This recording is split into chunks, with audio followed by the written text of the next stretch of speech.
So what I'm going to do in this segment here is I'm going to basically think out loud. So the thoughts that I'm thinking about this player, I'm going to articulate to you as I go. Okay, now it might not be something that I would articulate to that player normally, but it's something that I might have in my mind, articulating what I'm seeing, like the factors that I'm taking into account.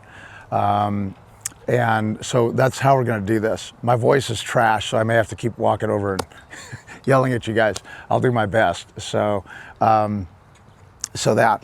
And depending on how the students do, you know, sometimes it goes swimmingly well and you can fix someone in 3 swings, that's great, or give them some good stuff. If it rolls through pretty quickly, I might start to move into some concepts. I'll do that either which way, but it depends on when I'm going to do it. So we've got a bunch of young, strong guys here today. And so I'll talk a little bit about those of us who are on the wrong side of 50 and the wrong side of 60 for that matter.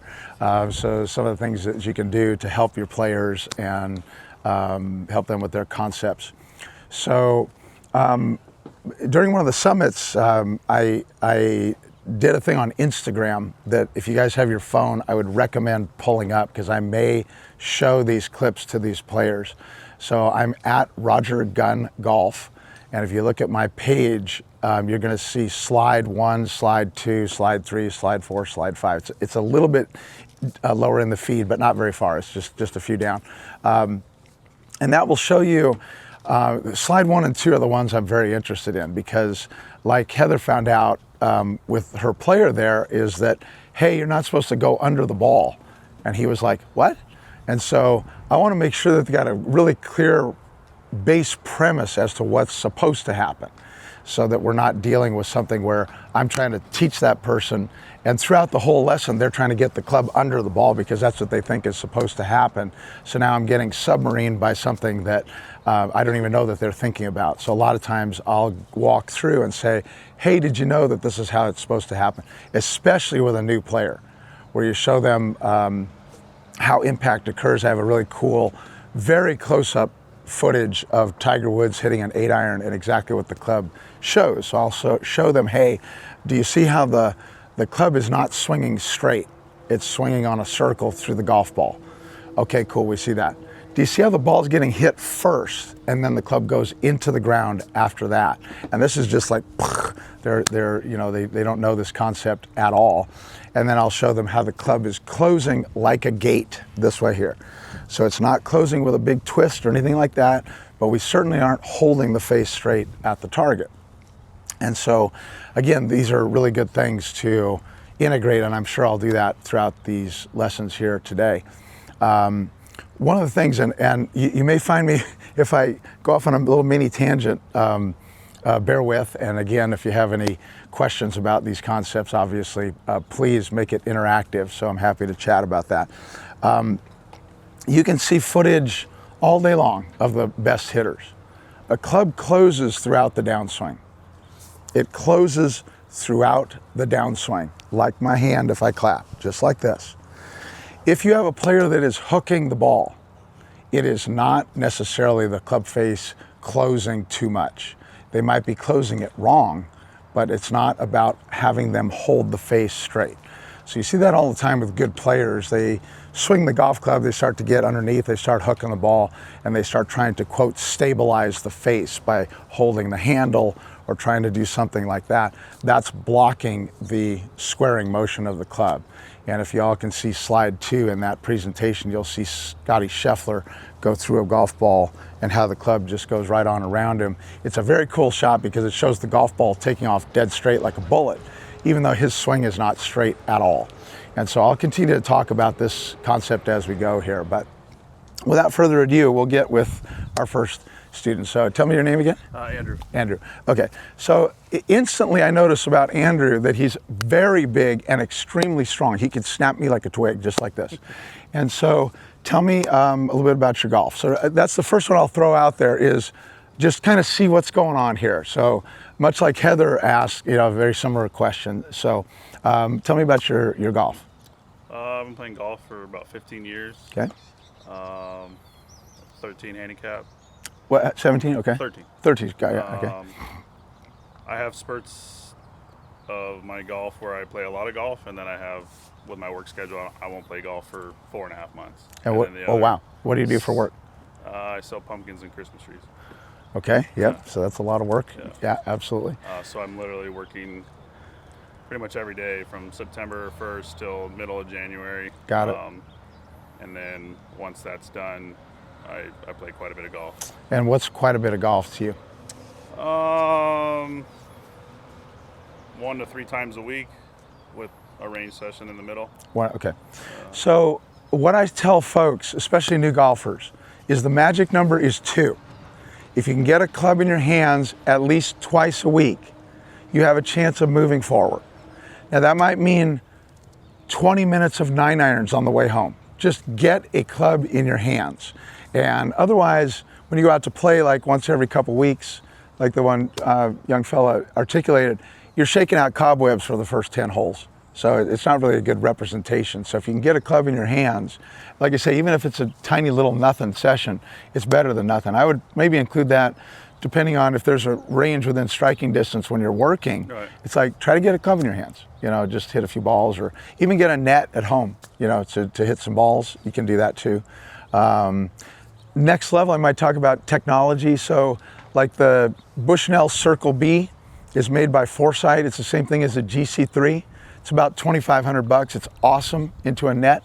So you can actually, keep improving if you want to go like bend your pocketbook a little bit. So other sports that you played? I grew up playing football and baseball. Okay. And anything injured or hurt these days? No. Okay. All right. Now, tell me about your shots when they miss. Do they tend to have a pattern, right or left? Probably left. Left, okay. And is it left. curving over there, or is it going kind of straight over there? Kind of straight over. Kind of straight over there, okay. So the answer to that question is not always what the student thinks. How many times have you seen someone who's slicing it like crazy, but he first told you, I push it to the right. No, it doesn't slice. I never slice. And he's up there with a big banana going over there. So I always take that with a grain of salt. And we'll see what his pattern is and why it might be going to the left. But if you have a shot, let's say I've got to take a 4-iron and snap hook it deliberately. I can make the same swing with a sand wedge, and all it will do is flight left, and it really won't curve very much. So it's very difficult to tell whether someone actually swung left or whether they have the face too closed, okay? Here's how you tell, and this is really, really important for good players. If you have swung left to make the ball go left, then the divot will be at least as far left as the ball. So your balls just hit the left side of the left bunker, and there's your divot left of the left bunker. Yes, you swung over the top. Yes, you swung too far left. How come? I don't know, I can name you 50 reasons. You aimed over there, you had a backswing that was out here, you had a downswing that was out there, or you had a combination of all of those. So this is what we look at as teachers. So when you know what you're supposed to look for, it's pretty easy to find. So you stand there, you watch your player peel one over to the left, there's that big old left divot. Why did he do that? Well, if he's got a perfectly neutral setup, you go, well, it's not the setup. It's in the other two areas, backswing and downswing. How much each? Might be 40% backswing and another 60% downswing. So now you start to know what to look for and what to try to fix. It's kind of like what I said in the summit there at Pechanga. It's like looking for a needle in the haystack. But I tell you, it's right in there. Not all this other stuff over here. It's right there. So now you know what you're looking for. You know where to look. It's much easier to find. Okay? So that's kind of the idea in terms of figuring out what to do here. I like to figure out and kind of get a baseline on the student by having them hit with different clubs. I usually like to start with like an 8-iron, and then like a 5-iron, and then a driver.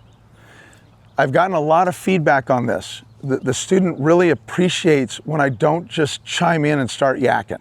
I'm watching and taking in all the factors that I need to take in to help this person.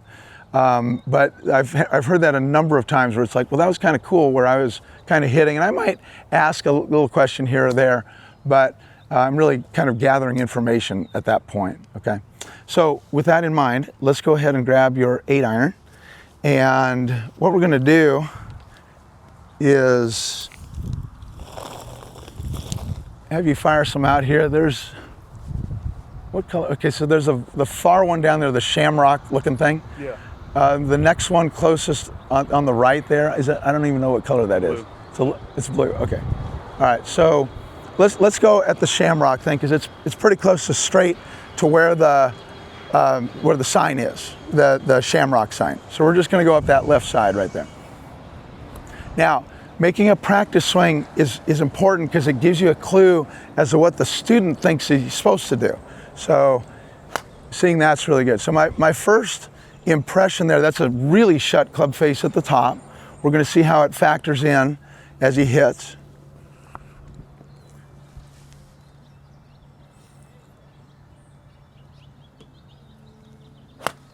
So that one was not shut. We're going to continue to see this pattern here. Does that show up on the course sometimes where you catch the top of it? Sometimes, yeah. Okay. Same thing, that's gathering information. You know, what am I looking at here? And I want to see a couple more of those, and then I want to see the 5-iron. The swing pattern is not too far off. He's not way inside out or outside in. Might have nipped that on the hosel, actually.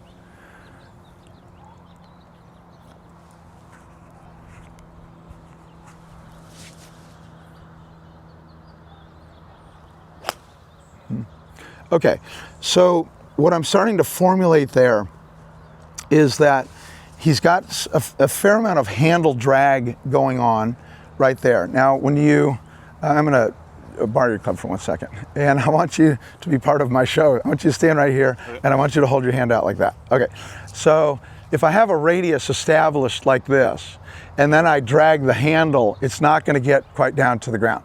So that's oftentimes the miss of the fine player, where they'll hit it thin with a divot, thin with a divot. So a lot of times that's just a little bit too much of handle drag. So they're catching it thin because the club's still in the air, and then it divots after the ball. Again, that's a really good player. And sometimes people will do that in chipping too, thin with a divot. So that's what's happening there, is a lot of times it's a lot of handle drag. Now, I would have, with the very first one out of the box that was oriented quite shut, I would have thought, well, that's what he does. But the other shots there were not shut. So now I'm still in sort of information gathering mode. We have not seen his left shot yet, have we? Okay, so, and sometimes that happens. You know, I've seen that where it's like, oh, your miss is left. Well, you've hit every ball to the right today, 25 balls. Oh, yeah, well, lately that is what I do. Okay, so sometimes you'll get hit with that too. Let's grab your 5-iron now and fire some out there. We're gonna go with the same sign, okay? So, and same thing, there's nothing noteworthy in terms of his aim relative to where he's trying to go at the moment.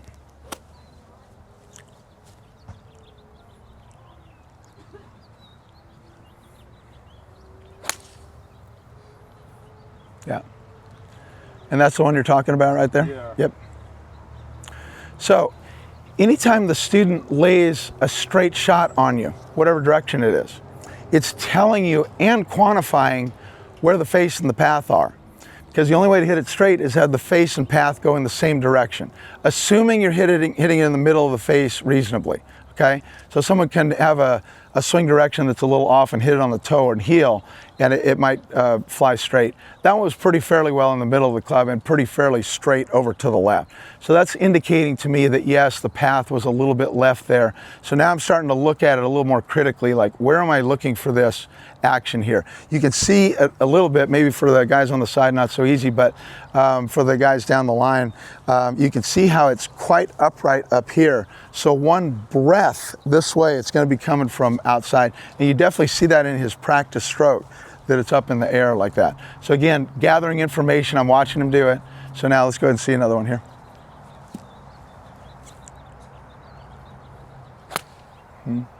Yeah, so it falls under the same basket. Do you like how we're talking about, you're like you're not here? It falls under the same basket where if I'm up here in the backstroke. And one breath this way, and I'm too much on top of it, I'm too steep. So you can see how easy it would be for me to deliver it in the heel. That's an interesting one, by the way, you guys. Watch out sometimes. If you've ever had someone who hits it so much in the heel that it goes straight. Have you guys seen that one? So that's an interesting one. I had the very first bunker lesson I gave about 1,000 years ago. I'm watching this guy strike the ground just beautifully, and it looks perfect, and he's rolling it dead straight like a putt. And I'm like, how is he doing that? So I'm watching him, like, sure enough, he's catching it dead smack in the center of the hosel as he's delivering it, and it's going straight on the ground. So anyways, all right, please continue.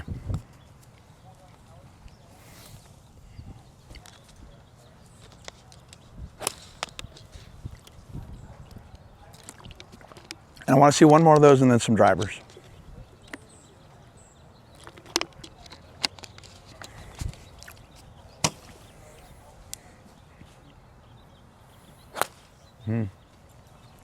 So as you can see, he's wearing out the heel there in terms of this motion. The way he's generating speed is not bad. In other words, he's not got any of this stuff going where he's casting it and all out of sequence. It's a pretty good sequence. And this is the way I'll describe it to folks. So let's say that Mike Tyson had the best right hand in the business, okay? But if he keeps hitting me like this, I never really see what his punch is like. And so that's the same, where'd he go? That's the same for Andrew here, is that it's a little bit in the wrong direction. So I'm anticipating we're gonna be able to do some good stuff here. I may wanna eat those words later, but let's go ahead and hit a couple drivers, okay? Oh, is he too long? Gotcha, okay. All right, that's fine. So let's thank you, Heather. We'll go ahead and jump right in, okay? So the first thing I'm going to show him, because again, at a 17 handicap, I'm not quite sure what he knows exactly about the swing here. So I want to talk about what's supposed to happen, and then we're going to talk about how you might be deviating from that to get the shots that you're getting, okay? So this is where I'll go ahead and pull up on my phone. This will be slide 1 on that Instagram thing, and I'll pass it around the table here in a second, just so you can see it, what I'm going to show him. And so I always have a little bit of fun when I'm teaching. And so I'll say, this is a guy, pretty good player back in the 90s, even into the 2000s, a guy named Tiger Woods, something or other. So this is what I'm showing him, is how the club strikes the ball. It's tracking an arc, it's hitting the ball first and then the ground. It's closing like a gate. And for new golfers, you want to let them know that you don't swing where you want the ball to go. We don't want the ball to go into the ground, but that's how the club is hitting, okay? So we take a look here. I'll show you. So again, the first thing you'll notice is how the club's not swinging straight. It's swinging on an arc like that. Mm-hmm. You can also notice that the ball gets hit first, boom, and then it goes into the dirt after that. And the club is also closing like a gate. So it's not staying straight. Even though the ball took off straight, he doesn't go straight. Now the second one, which is slide 2, is Scotty Scheffler going through a golf ball. And this is the same kind of thing we're gonna see. So as he comes through the golf ball, watch what the club head does. So even though the ball's laser straight, there's nothing straight about what he did, huh? Correct. You see that? Mm-hmm. Okay. So the way you can think of that, and so as I'm describing this to him, I'm poised like a cat, that when I get him in this right place, I want to also get him out of the heel, okay? So we're going to see what happens with the motion as he does it, and I'll show you a little protocol I do with folks who continue to hit it in the heel, and so we'll see what happens. So let's have you stand right there. And so what you notice there is that the club swung just like this. Boom, hitting the ball first and then going into the ground like that. It's always like my hand when I clap, just like this. If this hand weren't there, it would go like that. So that's a circle going around me, okay? So if we take that motion now, and we're gonna go earlier in the swing and kind of backtrack, because if I wanna come at the ball this way, I better be coming from a good spot to be able to do that. So if I were to get myself here, you could see how I'd have a big problem in terms of where it's coming from. That would be too steep. Or if someone gets around here too shallow, it becomes like an airplane circling the runway. It doesn't want to land, so that person doesn't get a divot. So that's when I would normally show him his film of himself, which I didn't do, but to show that the swing is pretty upright right there. So for you, what's happening is that the club is tracking more this way on the way back. So then as you go to turn powerfully and athletically, the club comes from too much on top of it. A number of the shots, you caught it in the heel. You did hit one right in the center of the face, super solid, but well left. Okay, and so that's kind of what is happening there. So what we're going to do with you is we're going to start to get a feeling of a little bit more, the fancy term is depth in the backswing, but we're going to see if we can get a little bit more turn and get the arms a little bit more back behind you on the backstroke. And one of the things I'll tell folks, and you have to kind of watch out for this, is that he is used to hitting the golf ball with the club coming straight down at it. So as we put it back here a little bit more, we're going to need to come at it a little bit differently too. So the whole thing's going to feel a little bit more round. Sometimes I'll actually have them hit with the ball above their feet. We have a place at our range that I can do that. So it helps them to kind of feel the round and round motion. So let's grab a 7-iron while we're doing this. So I want a pretty neutral club. I don't want a sand wedge that has the face over to the right of the shaft. I don't want the driver while we're doing this part. Unless he was great with his irons and terrible with his driver, I might jump right into the driver. But we're going to start with the 7-iron here. So come on over and make your setup. So, and just go and make your stance like you're ready. And you can set up away from the ball there. Away from it? Yeah. Okay.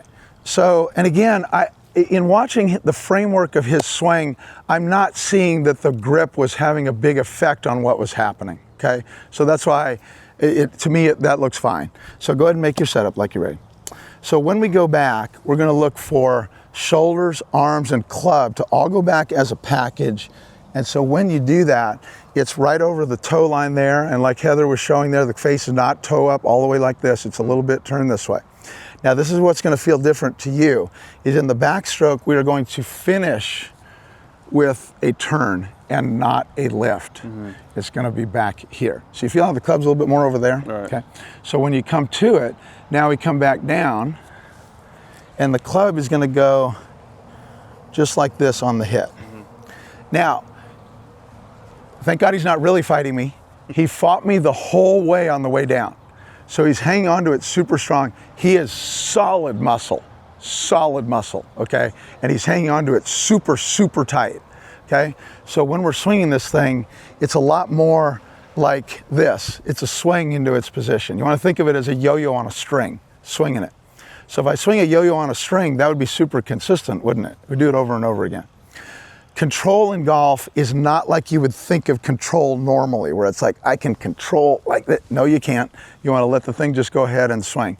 So as we're doing this, and this is a really important one, is, so you might say to someone, okay, I don't want you to choke this thing like this. And then they lay this on you where they start letting go with their fingers. So what I'll say to them is, you can be snug with your fingers, but I want the wrists to be a free hinge, okay? So it's really allowed to swing.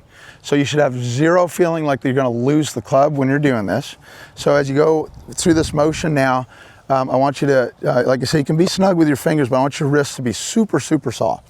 So we're going to go up here. There's turning our shoulders. There's the club basically over your shoulder at the top of the backswing. So it's not over your hat, okay? Mm-hmm. So from here, now we're going to shift weight and the club, and again, keep it soft now as you do this. Let it swing and close. There you go. Yeah. So where does that feel like it's going to go when I do that? Left. Feels okay, so it feels like it's going to go left. And so what I do is I walk through with the player, and I'll say, okay, so here it comes, and here it comes, and here it comes. Bang. Is it going left? No. No. So the ball's gone by the time you do this. And again, I can still feel him influence it at the bottom. So as he gets near the ball, he grabs it tighter and tighter. A lot of times when someone comes too steep, they need to hold the face off to not plow the ground. And so for you, we need to make sure that you're letting it swing and close, okay? So, and that's the thing and so now it's back to the films I showed him, Remember how Tiger lets the club go just like this and it goes into the ground, right? So you remember that. So that's what we want to do. Now, with that said, let me see the club there for one sec. It is swinging and closing. It is not twisting. So we're not looking to torque the face. So if he puts the backswing in a much better spot, maybe even comes at it well and sends one over into the trees over there, that's going to be him giving it a twist. And we'll address that as we go, okay? So now it's time for a couple practice swings to see if he can adopt the motion reasonably that I'm showing him. So let's go ahead and make a couple practice swings. Remember, it's going to go back as a package. Club's going to be over your shoulder at the top of the backswing there. Yeah, and so what you notice, that's okay. So what you noticed is he did get his arms in a better spot and then stuck the club up over his hat. So if you go ahead and make your stance again. So as we turn, it's going to be here and just like that. So you feel here I'm kind of laying the club back there. So he's got a strong propensity to try to hinge it up. Right. So I want to have it hinge back that way a little bit, okay? So see if you can do that for me. Well, so that'll be part of it, yes. But again, if you go back to that same spot and stop. So hold that position right there, don't move. So if you notice here, that way. So you're gonna feel your right hand lay the thing back over there. So we don't want it over your hat, okay? So let's go ahead and go through another motion there. Okay, so that's a lot better at the top there. And go ahead and swing on through, yep. Yep, so as you do that, make your stance again. So, up we go, and it's gonna lay back like that. So this is fairly well straight. It's not this way going up over your head, back that way, okay? So see if you can give that to me. Good, and going right on through. Yep, so now we're taking a swing that's very steep and making it not so steep. So guess what he's gonna have a little challenge with? Finding the ground for a minute here, okay? Now this is where your teaching can really hit the next level, is you tell them, as we do this, we're making it more shallow. If you catch the top of the ball, and if you have a weaker golfer, you might say, or you might even miss it, that's okay. So now when they do that, instead of them topping it going, this guy doesn't know what he's doing, now they go, oh man, this guy really knows what he's doing, okay? So let's go ahead and do that again and see if you can catch that ground as you do it. Okay, so we're on track here. You're missing the ground by like that much. So do it again, see if you can find the ground. All right, so a lot of good stuff right there. That particular swing might have a little hook in it in terms of the way you went through it, but that's okay. The framework is starting to get where I want it. So do it again, see if you can find the ground doing that. All right, so a lot of good stuff. Now, you remember when Tiger's club came all the way down into the dirt? Yeah. Okay, so I want you to get me some dirt on this next one. Get some dirt after the ball if you can. Very good swing shape. So I'm super happy with that swing shape right there, okay? So do it again, see if you can find the ground. All right, so yeah, so it's a great motion right there. You see how it hit the ground that little bit early? Okay, so see if you can find the ground after it. You're gonna need to make a little bit of a move into your front foot as you do it, okay? So see if you can show that to me. So the framework is 100% there, it's fantastic. So do it again, try to find the ground now. All right, good for you. Okay, let's go ahead and try ball. And again, I'm sort of waiting with anticipation what's gonna happen with the toe and heel stuff. We'll address it if we need to, but let's go ahead and hit one like that. Same thing, that sort of rounded action, going for the ground on the way through. So there he is right in the heel, as I said. Now, I'm actually glad you did this. So what I want you to do is we're gonna hit that ball here, but I don't want you to touch this ball. So we're gonna do one ball's width apart, very specifically. Really specifically, that they're exactly one ball's width apart, like that. And I'll put down a little something here because sometimes this ball will go straight sideways. It's not gonna hurt anybody, but it'll embarrass your player, so we don't wanna have him do that. So we'll see what's gonna happen. So when you swing, This is a fancy term called connection. Good players work on connection all the time. So we got to make sure as we're coming through that it doesn't get pushed out anyway. All right, so we're going to try to hit this ball. Same thing going for the ground, but don't touch the outside ball. I anticipate that he's going to hit the outside ball still, but we're going to find out. All right, so that was fantastic, and he missed the outside ball. He was going to prove me wrong right there. So that was fantastic, really great. All right, so this is one of the protocols on the grass that you can do is you can see where he's hitting the ground. And so if you also noticed, we did a lot of swings before he hit a ball. So he's not stressing over missing the ball or anything like that. He's trying to get the right framework down, and that was A+. I absolutely love that one. That was great. So let's do it again. Put this a little bit over here. So I thought that your backswing and change of direction was phenomenal. Fantastic.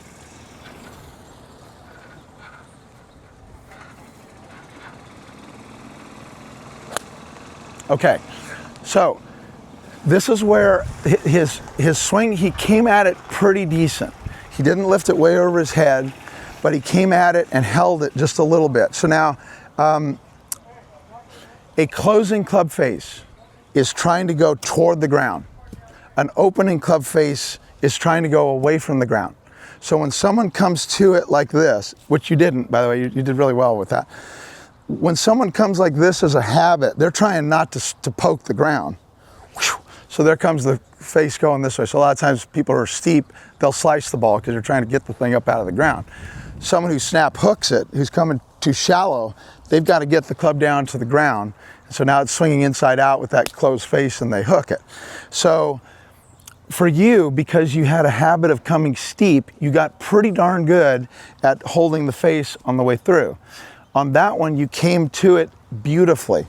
All systems were go, and then you went ahead and said, well, that's enough of that, and hit it like this. So you want to continue to just let it close around you, okay?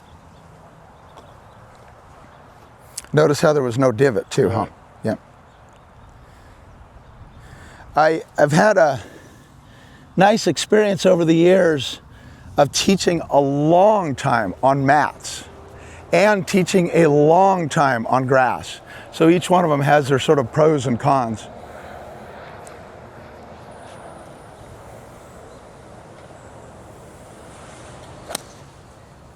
So I'm super happy with what's happening right there. That's a really good motion. And so your left shot out on the course would certainly be from here. A lot of times when people hit it left, it's because they're torquing the heck out of the face or doing something like that. But that's an excellent motion right there.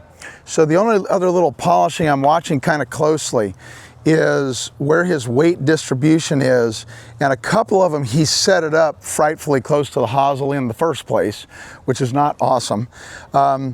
And watching out that the weight distribution doesn't get too much toward the heels. So when somebody's whacking it on the heel, half of the time, especially for a newer golfer, they have no idea why it's doing that. They have no idea why the ball's on the ground over there every time. So, and you'll see me, I call it my 19 out of 20 rule. So my 19 out of 20 rule is I might walk right over to the player and say, do you know why it's on the ground over there? Because it's you're hitting it here. Oh, okay. So 19 out of 20 of them are going to go, thank you so much. And the 20th one is like, get away from me. So, but I like the first 19, so I keep doing it. So if they know they're hitting it in the heel, they start thinking, well, I got to get away from it, which now, handsome, isn't it? So now they're this way, and then when they get to swinging, they have to recenter themselves or else they're going to fall down, and so that sends the thing out that way. The person who is in their toes and over it this way will tend to hit the ball on the toe of the club because they're going the other way to try to center themselves. So that's a little bit of the things here. So I'm on this next one, I want you to make sure you're a little bit toward the balls of your feet. I want to make sure it's in the middle of the face when you set it up. So right in the middle of the score lines right there is where I want the ball set up. Okay, so we're not going to set it on the heel. All right, so let's go ahead and give that a go.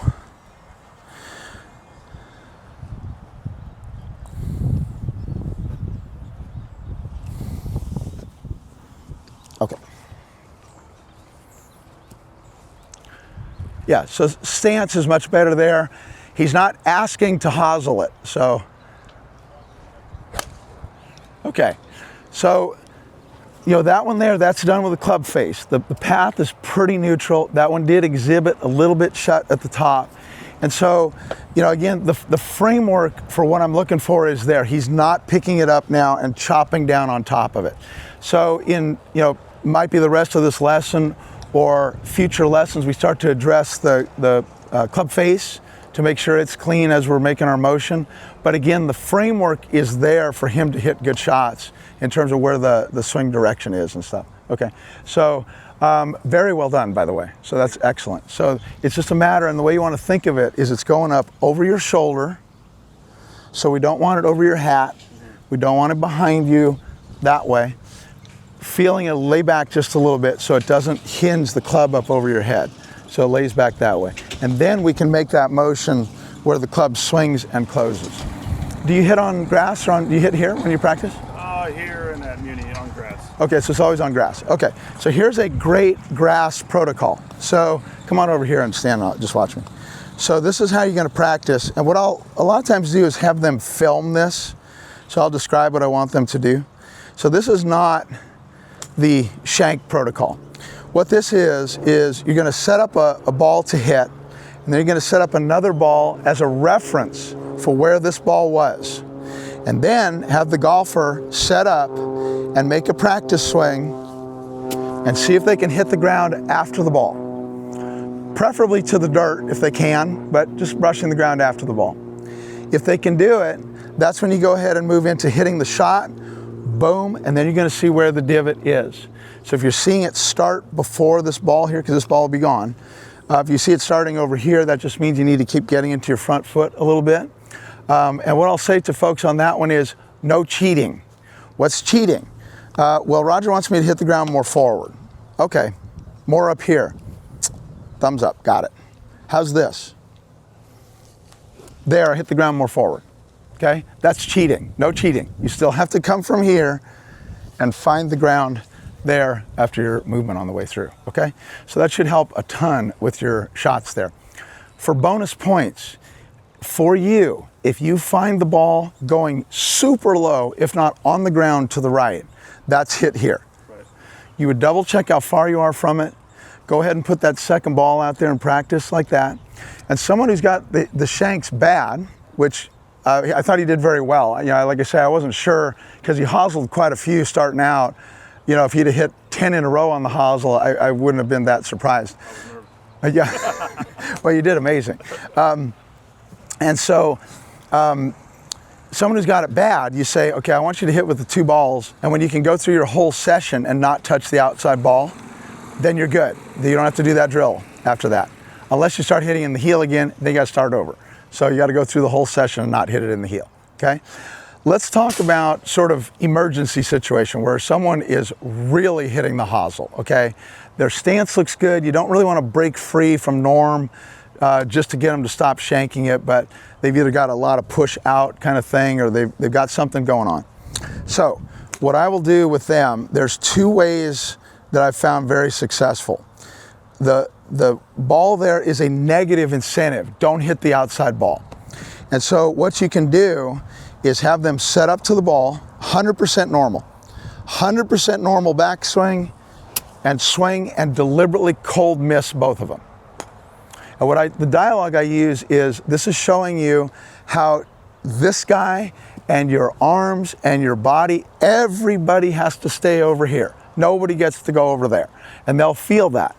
Now, when they do this, and they can do it every time, you can say, you see, there's nothing that's going to make you go that way if you're focused on doing that. Now, what they will oftentimes do is go, okay, got it, and they'll go boom, and then go right back and hit both balls again. So what they have to do is feel like it's not a normal swing. You're not trying to hit a normal shot. You're trying to pass the club right through here and have it strike on the toe of the club until you actually start hitting it on the toe. Okay, until then you have to really kind of amp up that thought process, okay? That's a negative incentive. The other way to do it is to put like a T down here, inside the ball. You can have them set up, knock that ball out of the way. So set up here and the tee is here, and you say, hit the tee. Boom. They can do that usually. How'd you hit the tee? I had to really feel like it was in. Great. So then set that tee up inside the ball, and you tell them, I want the center of the club to hit the tee. And then you see where it's hitting on the face. So that's a positive incentive, if you will. We're trying to get you to do something instead of trying to avoid something. Okay? All right. Any questions? I don't think so. Okay. Really well done. Appreciate you. Really well done. Absolutely. Well done. Okay. Who's our next victim? Question, Robert. Yes, sir. Right off the bat, I mean, you saw him take one swing and you instantly mentioned that the face was closed. Were you looking at just the top of the swing, or were there some other details? Top of the swing. Okay. So the face was twisted to the sky. If you notice, he didn't do it like the next 4 or 5. It was neutral. He laid one on us after he got going that was a little shut. So this is where you're kind of watching your student and seeing, is this something he keeps going back to? So that's where being light on your feet in this business is important, because you never know what they're going to throw at you. So I hope that answers your question there. Yeah. So, hi. Jameson. James, I'm Roger. Nice to meet you. How you doing? Good. Tell me about your golf. Been playing for about 3 years now. I'm around like a 14 handicap. Okay. I'll play probably once a week, try to practice once a week too. Okay. So that's kind of where I'm at, yeah. That sort of meets my minimum criteria of getting a club in your hands at least a couple times a week. The more the merrier in terms of getting a club in your hands. Now what I tell them is, I might kind of talk them into it. It's like, if you practice more, you'll get better. So, but it doesn't work on a one-to-one relationship. So you might go out and practice 5 days a week, boom. And Saturday you go out and play horrible. But if you do it time and time again, all of a sudden you get to where you want to go. So the more you can get a club in your hands, the better. And also, to never underestimate your student. So I had a guy, he was no athlete, let me tell you. He had just turned 65, he was retiring. He was a 25 handicap. And he said, I want to be a single digit. I'm like, okay. So he would come for his lessons, and Westlake Golf Course is near my house. I used to go there at night after the kids would go to bed, and I would hit. He was there every night, every single night, hitting golf balls. And it took him some time, probably took him a year, a little bit more. And by golly, he was a legit 9 handicap. He got it all the way down. So, like I say, if you can get a club in your hands, you're in good shape. So you're a 14 handicap. So I know he's got some ability, only playing a couple years and being able to get to there. What's the lowest you've ever had it? 80. That's your lowest round? Yeah, that's my Okay. round. Now what's your lowest handicap you've ever had? Probably like a 12. Okay. So that's an important question, because you might have an 8 who used to be a scratch, or you might have an 8 that's the best he's ever been. So the scratch is going to know a lot about the game and how to play and stuff like that. Maybe the 8 that's the best he's ever been maybe doesn't know as much. Okay. Other sports that you played? I grew up playing baseball. Baseball. Okay. What position did you play? Played third base. Third base. Okay. So now I'm thinking probably a really good athlete if he's playing third base in baseball. I didn't ask our first student there that question. I should have, because like a pitcher will understand spin on a ball. And so a lot of times that translates to your discussion in golf. And so tennis players I love, because they understand the spin of the ball and stuff like that. So a lot of times the delivery of the racket can mirror what you want them to do with the golf club and get them to hit it the way you want. So how's the body feeling? Anything injured or anything like that? Okay.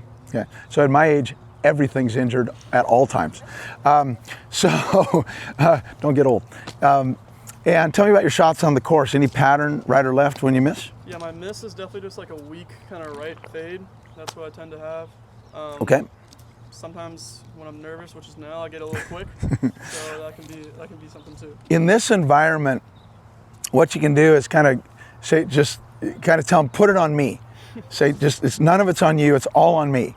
So you go ahead and relax, hit your shots out there, and put it on me to try to make it better, okay?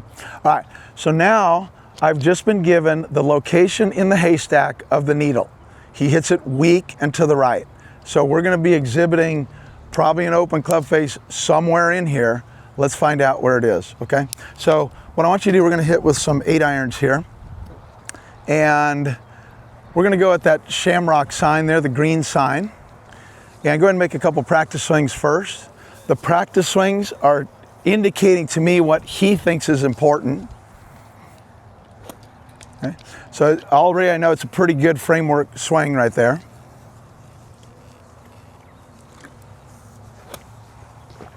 The face is not open at all at the top, so I'll be curious where it manifests during the swing.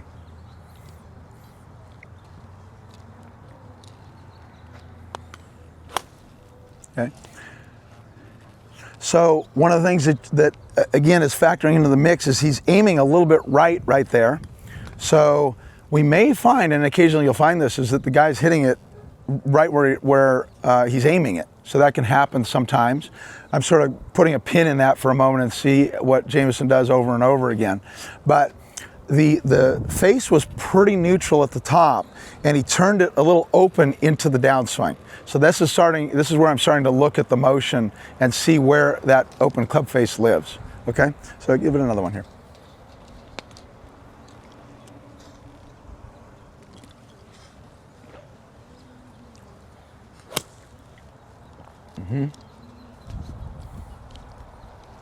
Remember that thing I said about a straight ball? So he's straight over to the left right there. That's indicating it swung a little bit left.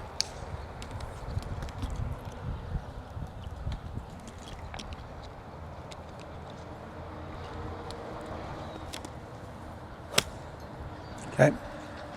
And I want to see one more of those, and then I want to see the 5-iron.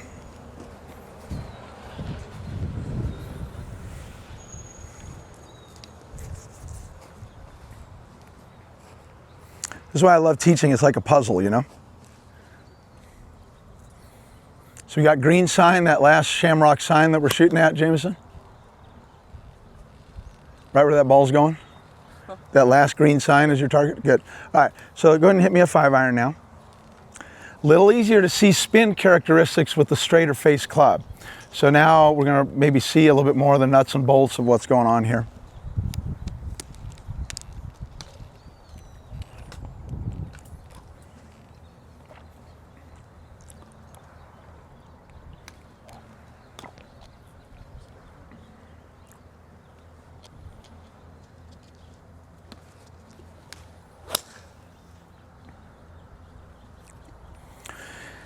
That's certainly a good shot, especially for a 14 handicap. Some of the things I'm looking at there is he's aiming a little to the right. It wasn't way right on that one. He's got the club turned in a little bit at address.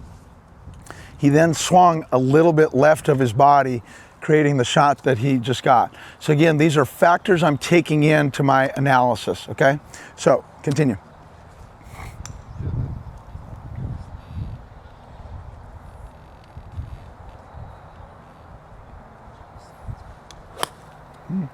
Yeah, and do it again.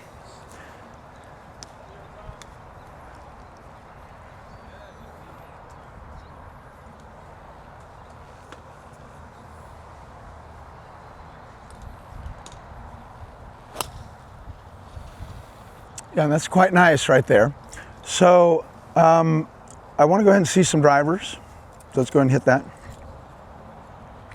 I'm going to be chatting with him about what causes that shot that he just hit, in terms of it starting pretty well on target and going away to the right. So we're going to start to get him involved in the process of understanding what's going on. We'll go over the same green sign if we can.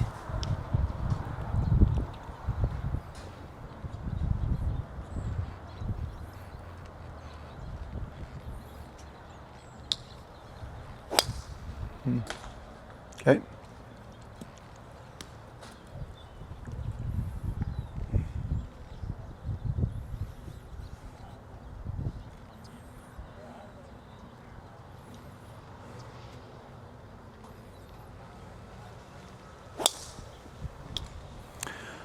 So what is he's exhibiting right there is he's catching it in the heel. So a heel shot is going to jump farther left than the face was actually looking. So that's the jump left part. we've got our horizontal gear effect, where when it hits in the heel, the club goes that way, that's what shoots it left. The ball rolls the other way on the face, so it puts a cut on it. If it's a very subtle starting left and cutting, but in the heel, that's going to mean a path and face are actually pretty neutral. So it doesn't necessarily mean that he's cutting way across it. So there's a couple things I want to do. This isn't necessarily exactly what I would do, but it's a good opportunity to learn here. And so I want to talk a little bit about the way you're getting yourself set up. So in terms of the sequence of events, so I would normally be talking more to you. I'm going to talk kind of to them a little bit. So the sequence of events is that the club is your reference for where you are. So when someone goes like this and then goes to the ball, it's really easy to stand too far or too close to it. So we always want to go club first and then you. So that gives you a real nice consistent distance from the ball. What do you hear guys talk about all the time? Consistency. I want to be more consistent. So if we're standing a little bit differently each time, then our yo-yo on the string maybe isn't going to meet the ball exactly the way we want. So we want to set the club down first. Now, we saw a little bit of interesting aiming for a second there. So now, and I do this often, this is one of the most eye-opening things you'll ever see. And you can do it if you're on a cement range or whatever, just go over to the parking lot if you have to. But you can go ahead and do what we're going to do right now. So what I want you to do, we're going to grab this one. And let me see that club there. And what I want you to do is, we're going to aim at some different targets. Okay, now we're not going to hit it, but I want you to just kind of show me what you would do. Okay, so first off, we're going to do this ball right here, just so the folks can see. So this first target we're going to go to is that log near the top of the hill there. Okay, nothing on it. It's just at the end of the fence. No, way over to the right. Way over. Yep. Okay, see it on the hill? Yep. So I want you to go through your routine like you're on the course. You don't have to make a practice swing. But how would you aim at that target if you're on the golf course? How would I do it regularly? Yeah, just like that's your target. You're not going to hit it. All right, and I'll hold for just a second here in terms of the analysis, okay? So that's fine. So now I want you to go, we're going to go right smack over this white flag right here in front of us, okay? So same thing, just like you would on the course, whatever you do to set up. Cool. And now let's go to that little squat pine just to the left of the tree on the hill. Yeah, over that right-hand tank there. It's in the middle of that hill. Yep. Okay, so that was really interesting for those of you who could see where he's aiming.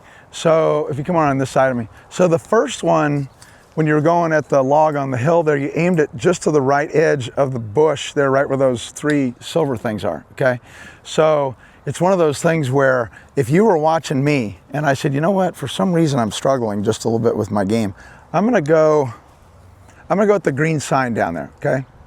And if you saw me set up like this, you're going, uh-oh, nothing good's about to happen here. I'm either gonna pure it way over to the right and perceive it as a bad shot, or I'm going to do something to get the thing squared up.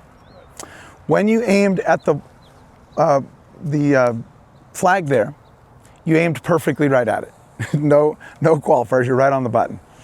When you aimed at the little pine tree, you're aimed at the right side of the big tree, okay? So there's a lot of change in the aim going on. So now I would start talking about how to aim it. Okay, so this is one thing on the golf course you'll see with folks, nobody can aim worth a darn. So here's going to be the sequence of events, and it kind of depends on who I'm talking to in terms of how deep I'm going to go into the process. So for the expert player, I might talk about some course strategy, things like that. But basically here's the idea, is we have to decide what we're going to do first. So I've decided that I'm going to hit my 7-iron. I'm going to hit it 20 feet left of the hole because there's a big water hazard over there on the right. It's a pretty full shot, so that's what I'm going to do. Out comes the club, okay? So when I'm practice swinging, that's what I'm thinking about. I'm about to hit a nice full 7-iron shot. Your practice swing can be whatever you want it to be, I don't care. If you want to go like this to get ready, that's fine. Or if you want to do a full setup and swing, that's fine too. It's bad form to practice swing and make a big old divot, so try not to do that. But, so once I've done that, I'm gonna walk around behind it and I'm gonna pick out a spot. So if I'm going at that green sign down there on the left, the long one there, I'm gonna, and so this is where, again, I'll start with the player. So now what I'm gonna do is I'm going to visualize the shot flying the way I want it to. And for me, I usually visualize it about twice as high as the horizon. I see the ball falling on my target exactly the way I want it to. I do that twice. So I'll stand there, I'll see it fall on my target, see it fall on my target again. Now my eyes come back to about right here. And I'm picking out a spot that's on line with that green sign. So now I'm walking up and I'm looking at my spot. I'm still looking right there. I'm still looking right there. I'm still looking right there. And now I'm gonna point the club face at that spot, meaning that the bottom groove is perpendicular to a line between the ball and my spot there. So I might take a little look, see what that looks like. If it looks good, now I'll go ahead and get myself comfortable. Once I'm comfortable and set, I can go ahead and waggle around if I like, and again, go ahead and give it a go. And then I'll show them what that looks like in real time, okay? So it's like, oh, nice shot, Jameson. Okay, my turn. Visualizing once, visualizing twice. There's my spot. This is all real time. Looks good. Get comfortable. A little bit of a waggle, and off we go. Boom. One of the things you'll notice is I never held still, did I? The whole time. I was moving the whole time. And that's part of golf. There's actually a flow to it. So we're not going to stand and get locked in. So let's see how you do with that. We're going to go ahead and go back to our little squat pine tree, the tiny one that's left of the big one. And I want you to step back behind it. You're going to pick out a spot in front of the ball, not very far away. Point the club face at that spot.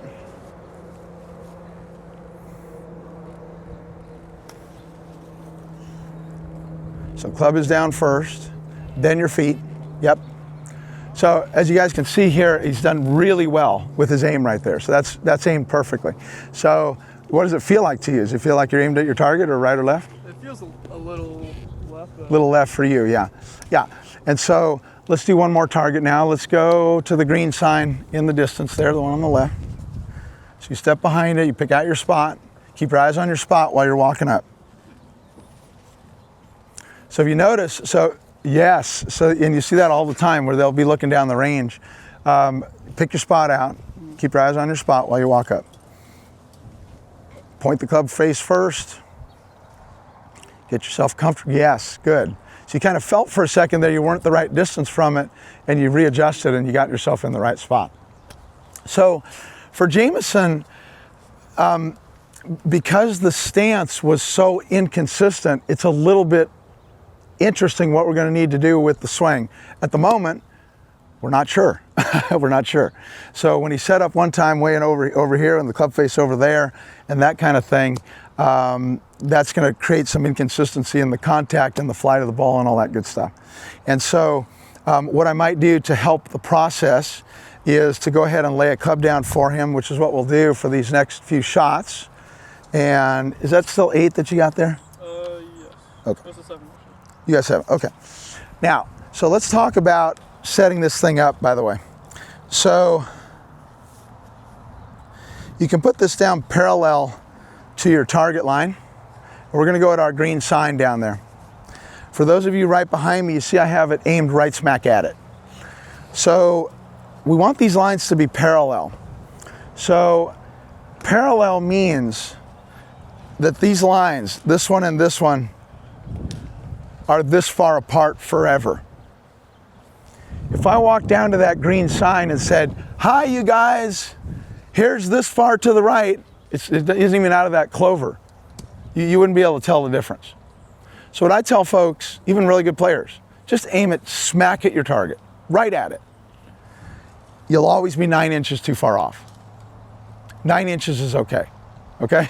So we don't want to go 5 yards left at 100, 8 yards left at 150, 12 yards left at 200, that's not parallel.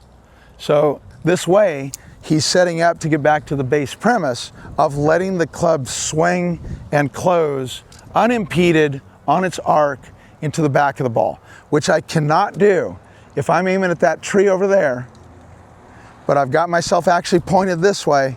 It's not going to happen. I'm either going to go pow and hit it right over there, or I'm going that way and now I don't have a circle anymore. Okay, so let's go ahead and give it a try now. And so in your setup, because we have this club laid down, we're going to put the bottom groove of the club perpendicular to this club on the ground, just like that. And then set yourself up and get comfortable, and we'll go ahead and hit some shots. So now, and again, it's going to be club first, okay? So now we're going to start to see where the swing direction and all that really is.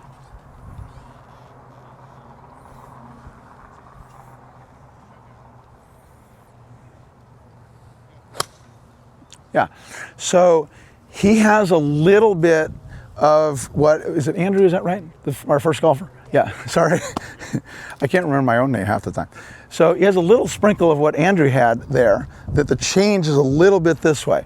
No kidding. He was aiming 50 yards to the right half the time. So I would expect there to be some of that in there. So when we finish our backswing and change of direction, to you, it's gonna feel just a little bit like when you shift your weight, that your arms are coming down your torso just a little bit more so it doesn't go this way. And so now I would step in and help him with what that feels like. So go ahead and make your setup here. So the setup is really, really good, and you're gonna wanna do this when you practice, okay? So your backswing looks quite nice. So up we go, and go ahead and turn, yeah. So from here, let's go ahead and look at the ball.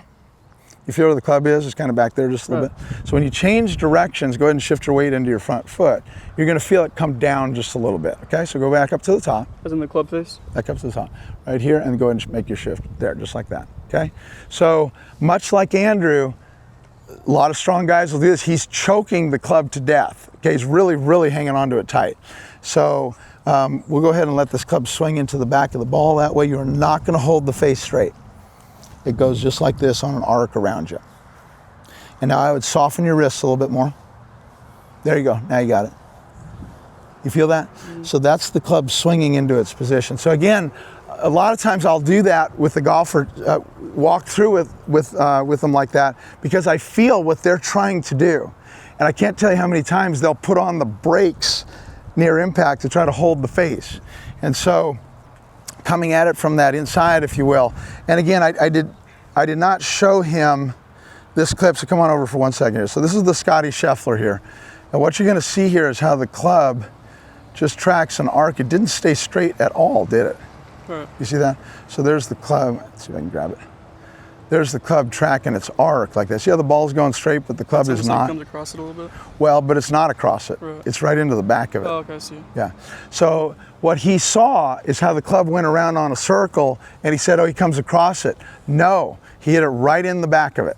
And so that's the club coming like my hand. Right. If that hand's not there, whoosh, goes just like that. And so the other thing that you can't see in that clip is how fast that club is going.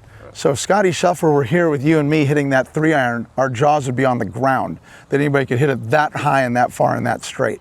So it is flying. Right. So when you're coming through it, I want your fingers, you can be kind of snug on the club, but I want your wrists to be completely soft and just let it fly, okay? So from back here, watch me.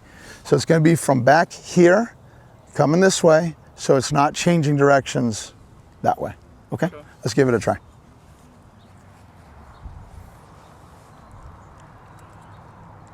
So I'm feeling very good about his aim, and what I would say to him is go ahead and take a look at your target. You kind of see what that's looking like. So he starts to get in tune with like what does a straight aim look like.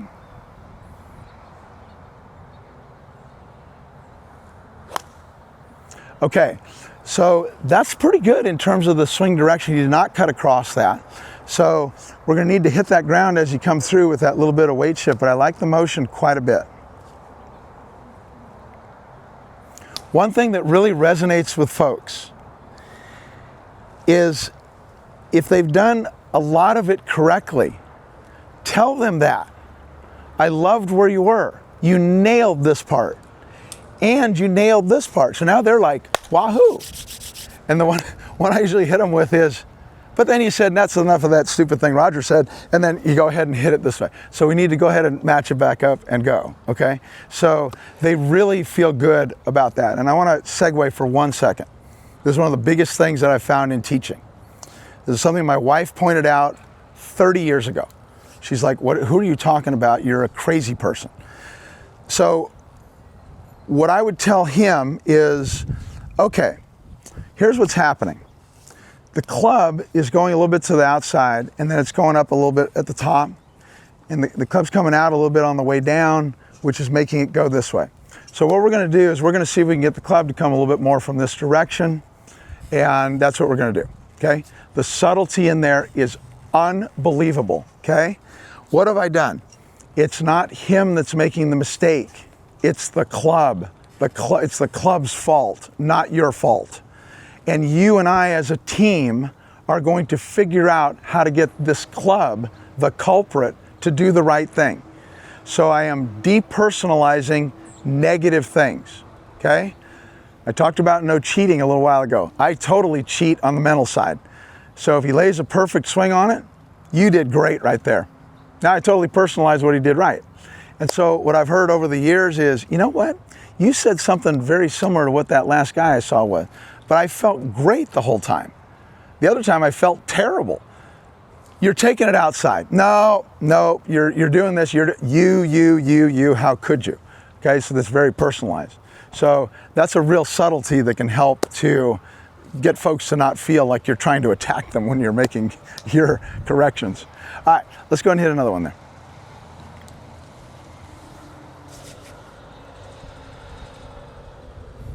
So I'm very pleased with the setup right here. He's dead square. Everything looks wonderful. How does that target look to you, by the way, when you look at it? Looks okay? Good.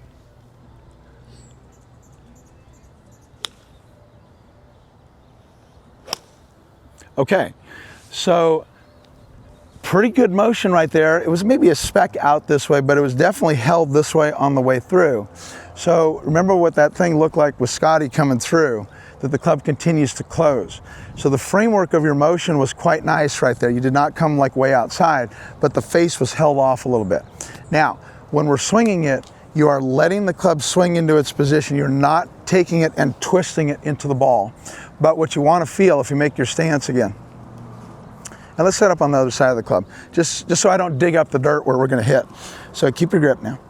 And so as we're swinging, and again, he's got like an 8 on a 1 to 10. He's really holding it tight. So I want you to hold on to it lightly, and the wrists are just a free hinge, okay? So get even lighter than that, okay? And so here comes the club on the way through just like that. Okay, so that's going to be how the club swings. As we do this subsequently, he's holding it tighter and tighter as he does it. So again, you want to keep it real soft as we go through this way here.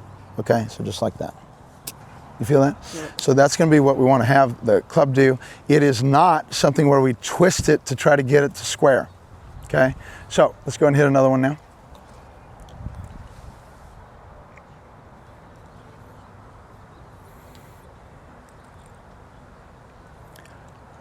Super pleased with the aim again.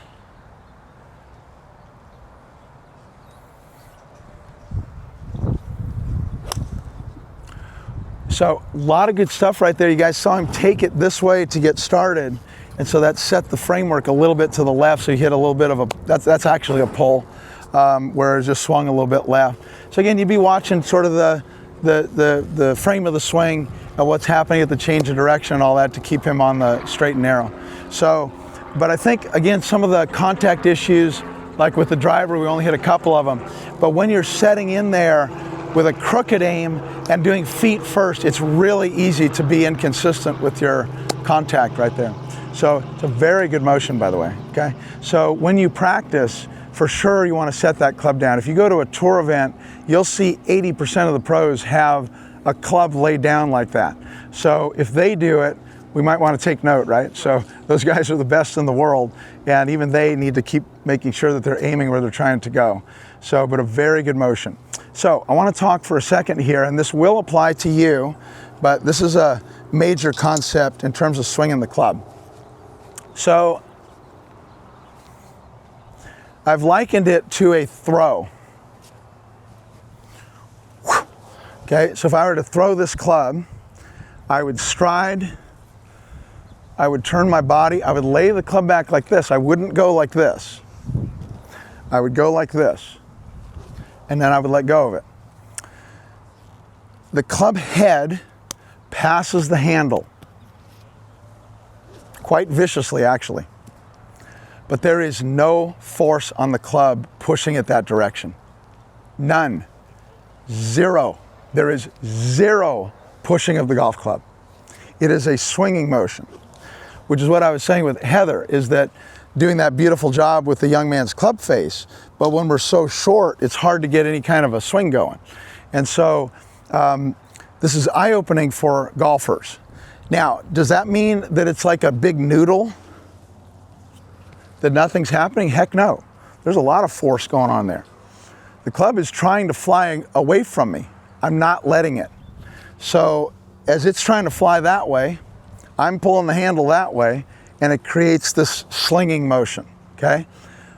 Angular impulse is what that's called. So this is a pendulum, like this. So when the club head's over here, I'm gonna give it a little pull of the handle, right there. Now it goes way faster and way farther. That's angular impulse. So when I'm doing this in a throwing style motion, that's angular impulse too. We must never push out from the center. Out from the center. That kills the whole process. That would be like me trying to throw it like this. It wouldn't go anywhere. You'll see a lot of golfers do that. And so one of the things I like to tell them, and I will have them swing one-handed sometimes like this, to feel the weight of the club. The old timers used to talk about the feeling the club head. That's kind of what that is. So the more the club is tugging on your fingers when you're swinging, the more you're doing it correctly with the swinging of the club. Does that make sense, by the way? Yeah. So there's no like push out from the center when we're hitting, which in golf is tricky because it's like, okay, got it. Swing the club, tracks an arc, cool. And you go out on the golf course and there's a nice OB looking at you right next to the green on the left side. And you're like, do I have to do this? Well, if you want to hit it straight, yes. So we don't want to get down to the bottom and go, and don't go left and go this way and start to block the motion, okay? So it takes a lot of trust to do it right. Yeah, all right, very well done. Very well done. Good job. Thanks, sir. Any questions on that stuff?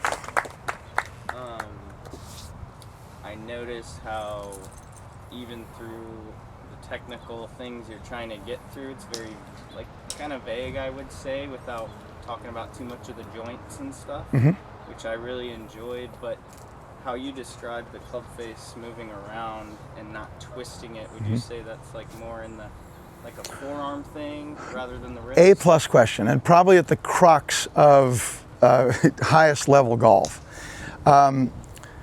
We want the club to close, but we want it to stay pretty close to square to the plane on which it's swinging. I'm sorry, did I move out of here? No, I messed you up. So we hit big crooked shots when the face and path are way different from each other. And so we want that club to be tracking its arc so the face and path are pretty square to each other. The club's going to close relative to the target. A lot. It doesn't hold straight like this. And so that's what can be tricky for folks. But basically the idea is we're swinging this way and not this way, okay? And so for let's say we got a good player who's hooking the ball a little bit. So this lives in my pocket when I teach that golf ball. So I'll say to them, if they're going over to the left, I'll say, did you see how it's curving over there? Yeah, I see how it's curving. So let's say I'm going that direction. That means your golf ball is spinning like this. So they're like, oh, okay. So did you notice how your ball started a little bit to the left? I did. That means you're touching the white side of the ball and going like that. So now it jumps left and curves left, okay? Notice how my hand is actually tracking that way, not this way. So let's say that I was to go through the black side of the ball, this way, with the club closing. If it touched the black side, it would start to the right, and you can see what spin it would have on it. It would have cut spin, even though it's closing and going around to the left. So let's see if I can steal a golf club. Heather, if I go home with your 7-iron, I can give you my cell phone. All right, so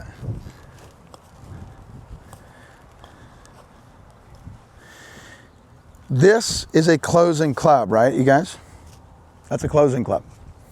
If I were to touch this golf ball on this side of the ball and do that, where would the ball go? What direction would it start? Right. Start right. Which way would it spin? Would it? Which way would this spin? Right. It'd spin right, wouldn't it? It would be hit with cut spin. And I always love these, high school players. So I'll bait them and say, when they go, yeah, it would spin to the right. Are you sure? My club's closing. You sure it's spinning to the right? And you kind of check and see what their own confidence level is. Yeah, it's going to spin to the right. Okay. So sometimes they'll change their answer and go to the left. But so that's something you can do with good players, is that we don't want the club to be held from closing. We don't want it to be held from closing. So the image I might give them, and I'll show you the little drill shot I do with them, but so let's say I have a ping pong paddle. So that's a closing paddle. This is a twisting paddle. I want the closing paddle this way. So let's say that I were to close it like this, through that black side like that. That would have cut spin on it, like that, and it would go this way. So I might say, okay, I'm gonna do it over and over again. Bounce, whack, my ping pong ball goes like that, bounce, whack. Here, you try. Okay, so they go bounce, whack, same paddle, and just hit the thing right over there. So they've got the striking motion a little bit incorrect. My coach used to call it closing the club across the ball, that way. So this is sort of the medicine you can give to a good player who keeps finding himself over in the left bunker with his short irons, is we want to be able to go through the golf ball with it closing and not going left. So, and you can do it with very short shots.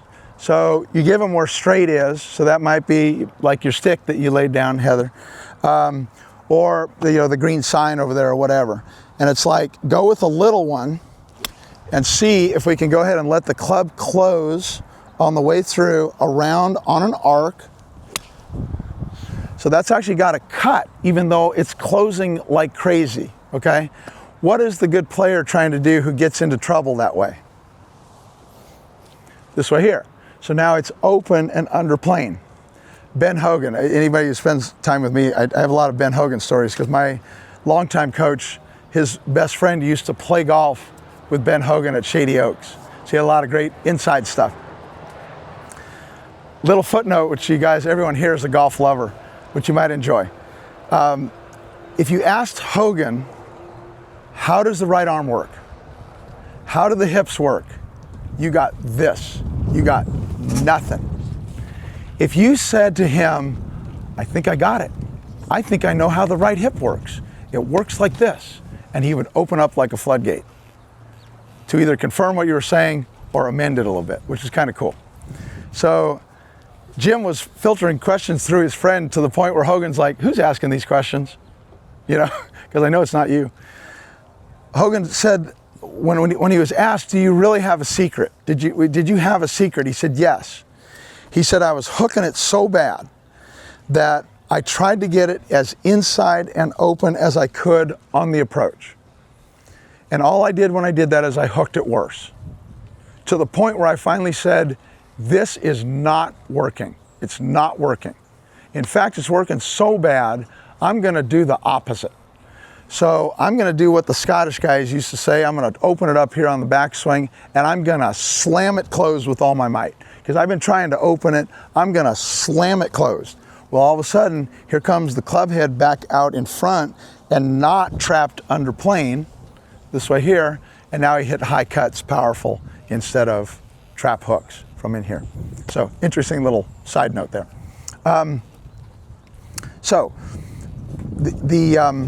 That little drill can be very powerful. You should try it yourself to see if you can let the club go ahead and close just like I'm talking about, closing through the black side of the ball. And so what I'll give them as a protocol is, let's say it's not the one all the way down the green sign, but the next one over, and right of that is a blue sign. So let's say that second one is where straight is. When they're doing this drill with a 7 or 8 iron, I want them living between that sign and the blue sign. They can go a little right, that's okay. I want good contact and I want no left when we're doing this drill, okay? So that's what sort of gets you going on letting the club swing into its position with all the power that you can muster, and it's not trying to hook on you, okay? All right, that was a very long-winded answer to your question of how the hands work, okay? So this is one picture that I'll show, and you want to remember that Hogan, for being all broken, was quite a long hitter. So you want to keep that in mind as I break out this picture, which I'll show all you guys. So you can kind of remember here that he is lashing it through this position. You see the back of his right hand facing down the range? See the club face that we're looking at? That is a closing club that has not twisted over. And again, that is a lash. He's hitting that with a lot of power. Okay? We have to hide it from Jameson because he just had his lesson. So there's that there. Is it still showing? Back of his right hand is facing down the range. Club face is looking at us. Okay? So, all right. Do we have time for another one? You want to do another student? Yeah? Okay. Let's go. Obviously, any questions? That's what we're here for.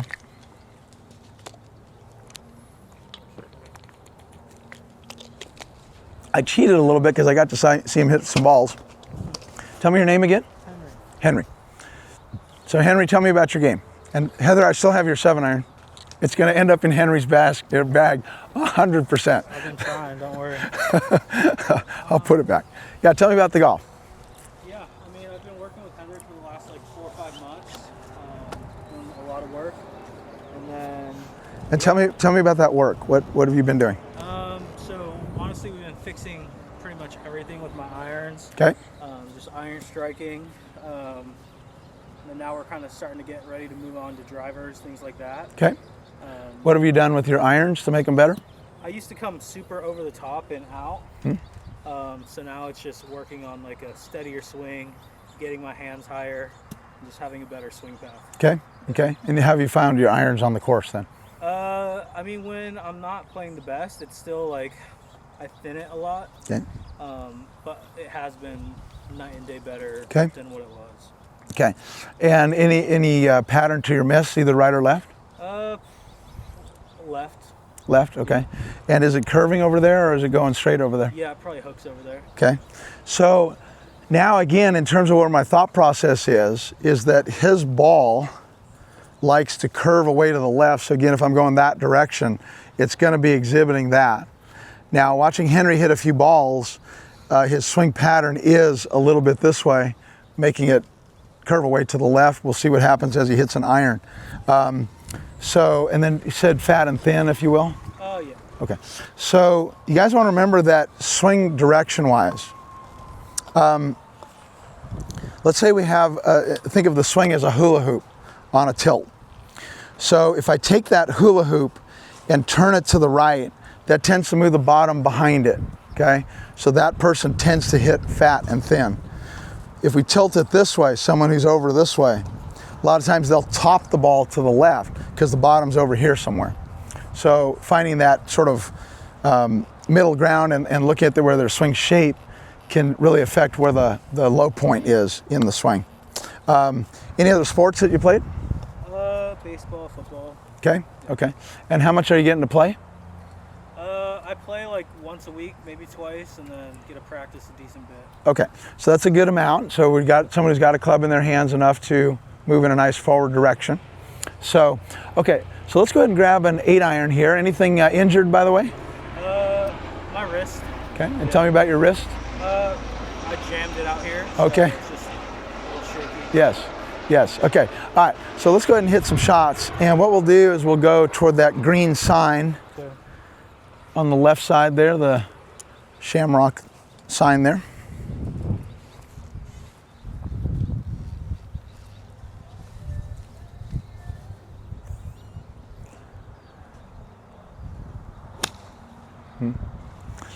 Yeah, and so you want to remember that when someone swings, a totally neutral impact is going to hit the ball first and then the turf. On a straight shot, at the moment of contact, the club will be swinging fairly well at the target. Now again, if you want to get super wonky, that's not quite exactly how it works, but from a practical standpoint, it's absolutely how it works. So after impact, the divot would be going to the left on a straight shot. How much? Well, going back to that second sign from the left, it might be on an 8-iron at the green sign, somewhere around there. That's on a straight shot. A straight divot is a draw divot because it's been struck prior to the divot. So that's going slightly inside out at that point. As it tears out the ground, it's going straight. I don't think I'm too far off in saying you shouldn't have any divots to the right. That's too far. So we've got quite a large direction here on that one. So it's going quite a bit to the right. And so this goes along with what he said about him swinging and hooking the ball away to the left and hitting some fat and thin. If you noticed in the motion, he actually set the blade down a little closed and brought it up quite sharply and then had a big loop down in here. So for sure, you fixed her over the top. That's for darn sure, okay? So let's go and watch another one here. Green sign in the distance there.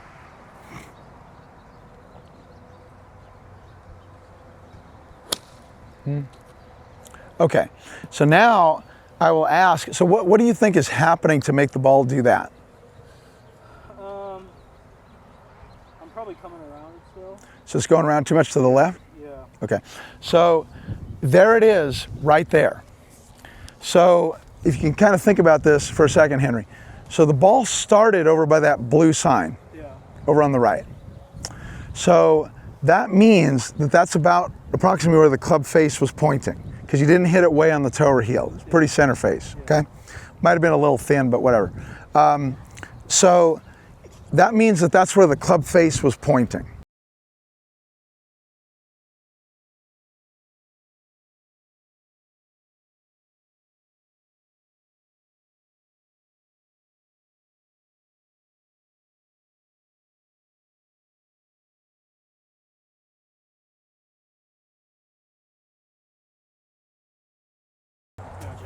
And so this is what happens to golfers of all abilities.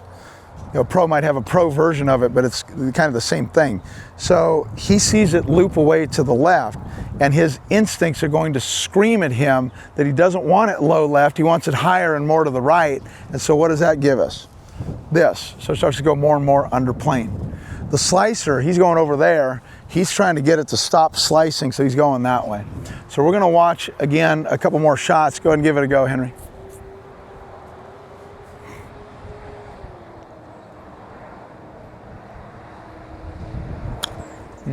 Yeah, so you guys can see it right there. Come back where I am for a second. Yeah, I see it. See the divot direction? Yeah. And it occurred early, didn't it? Yeah. Yeah. So what that is this way, like that. So swing too much inside out. So let's say that you're helping me, okay? And this is a dialogue I'll use a lot. So I'll say, let's say you're helping me. So you're gonna stand right there so you can see me. So if I were swinging and I laid this on you, you'd be going, no, that's too far inside and it's too open also. Okay, so where would you rather have it? Kind of like that? Yeah. More like that, right? Yep.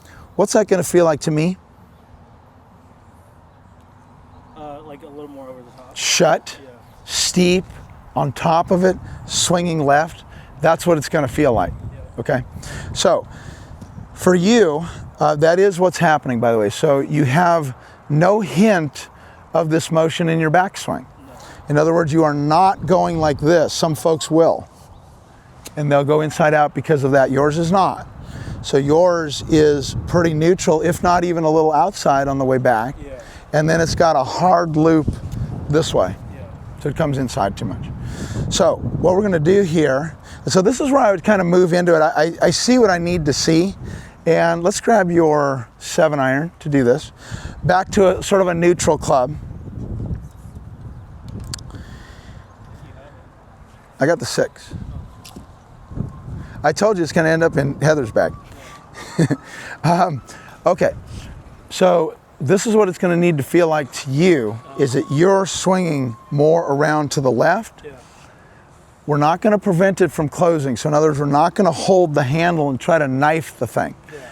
Now, if your life depended on it not going left, you could maybe do it that way, but that's not a good long-term sustainable way to do it. We want to go ahead and let that club close around us. So when we're doing this, we're going to go ahead and make some practice swings the way I said, you guys, where we're going to swing next to a ball I set up, and we're going to start to see if he can start to bottom the club in the right spot and hit the ground in the right place. So Henry's club has not been delivering super closed. That may sound weird because it's been hooking like crazy. It's not returning super closed because it's starting over there. It's not starting in the trees over there, but it's curving a lot because of how much it swings to the right. Okay? Does that make sense, everybody?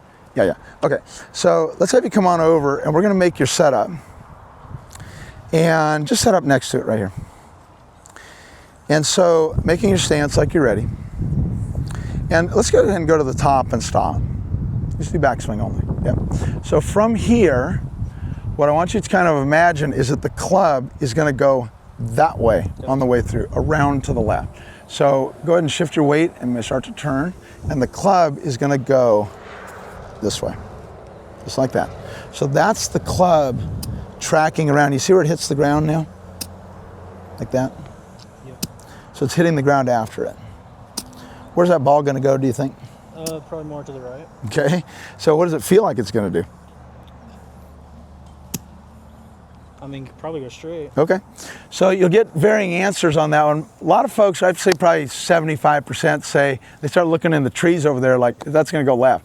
So now it may at first, just because we got to get the face awareness going with the swing path. So we're going to see what happens. So, but let's go ahead and make a practice swing now. And I want you to set up next to it right here. And I want you to go ahead and make a practice swing and see if you can make the divot going through to the left after that ball. All right, so that was a lot better right there. So that wasn't nearly so much inside out. That was great. Do it again. You hit the ground very nicely in the right spot there.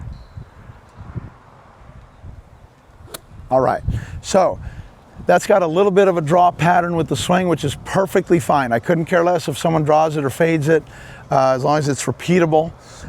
So that would be a really nice draw pattern, in my opinion, in terms of what that would have produced. Let's see what happens.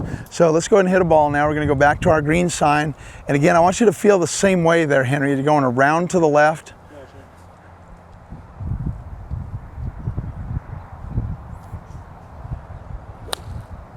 Now, if you notice, you notice there how much it spun to the left. So that's still being struck this way a little bit. Yeah. So go ahead and do it again. And give me another practice swing where you see if you can catch that ground after it, going around to the left. Much better, good. So let's go ahead and hit a ball like that.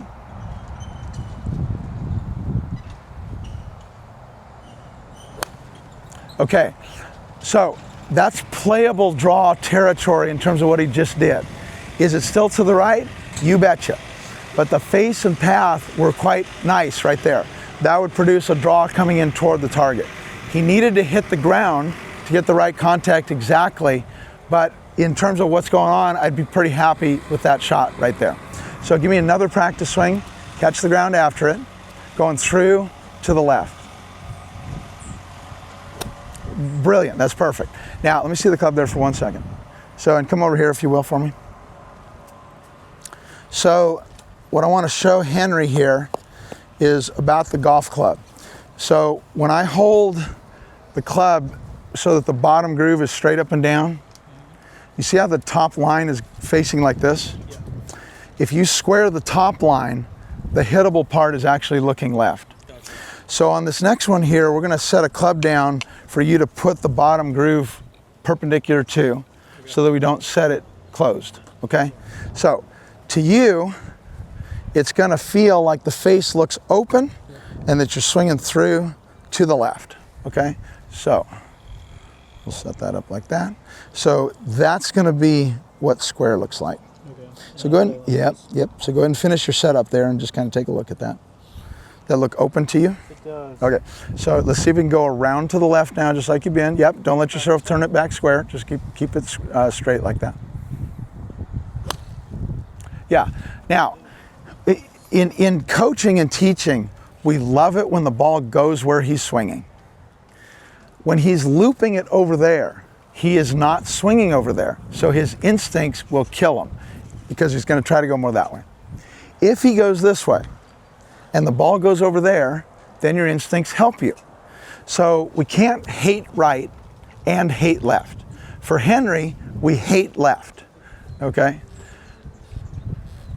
Yep, give it a go. Round to the left we go, smacking the ground as you go through.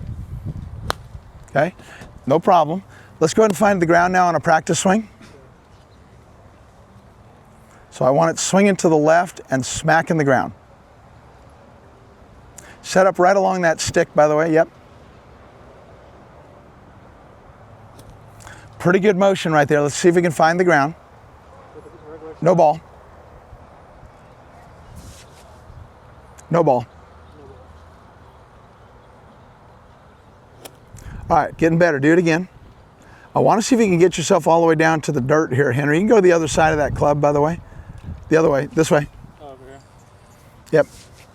Trying to hit the ground after the ball all the way to the dirt. Okay, so that's catching the ground, but it was a little more inside out than I want. Yeah. See if you can do that and go through more to the left. Do it again.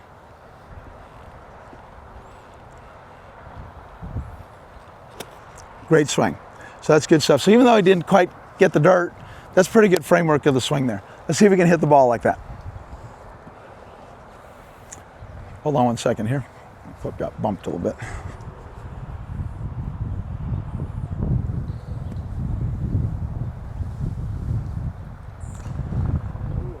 Let's set up right along the stick there. And again, that bottom groove is going to be perpendicular to that stick on the ground. That's great. Now, through to the left and smack the ground.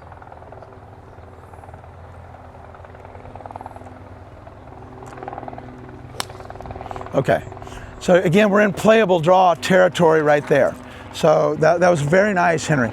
So if you guys noticed, he turned the club in quite a lot at address right there. He did great with his swing and got a good playable shot. But this is going to be important for you to keep orienting it so it's straight.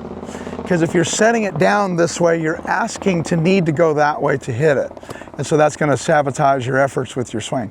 So let's do it again. Make sure that club face is straight with the stick on the ground, meaning that bottom groove. And let's see if we can hit that ground going around to the left there. Yeah, very nice. Let's try to hit it like that.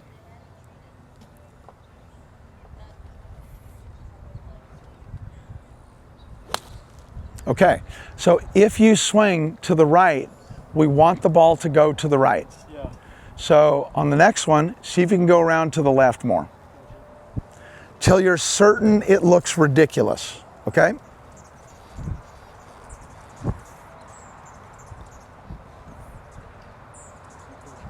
This will really help you to find the ground in the right spot. All right, good stuff. Let's go ahead and hit it like that. Really going to feel like the club's going around to the left and smacking the ground. Watch that club face now so it's not turned in. Yep. Good. Yeah, so again, that's a straight shot over there. That means the face and path are pretty close to each other, which again means that's swung right in that direction, okay? So do you notice what we're looking at there? Yeah. Yeah, so that just means it's going where you're swinging now. Yeah. So for you to get it to go more around that way, you have to feel like it's going around a lot more to the left. Now, I don't want to undo a bunch of work that you and Heather did. So, and Heather's probably watching closely in terms of the backswing that we don't want to start pouring over the top.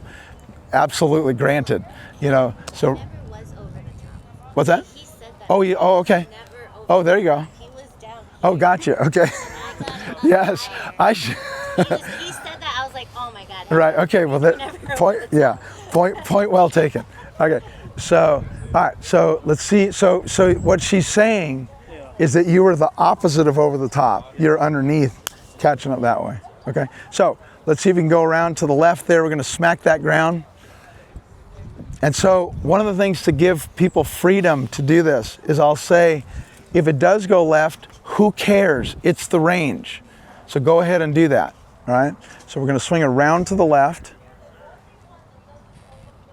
More left. More. It still has to go more around to the left. Yep, absolutely. Go and make your stance again. So from your backstroke, go ahead and shift your weight to your front foot, and here comes the club this way, but not tight with your wrists. That way. Gotcha. You feel how much is coming around? Yep. A lot, huh? So show me that as a practice swing.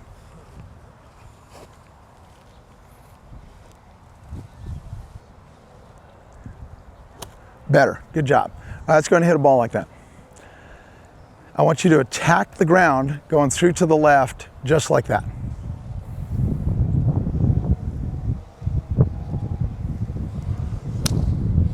Yeah, so with it curving like that, Henry, let me see the club there. That's still spinning. And you can come around in front of me here. That's still spinning this way. Yeah.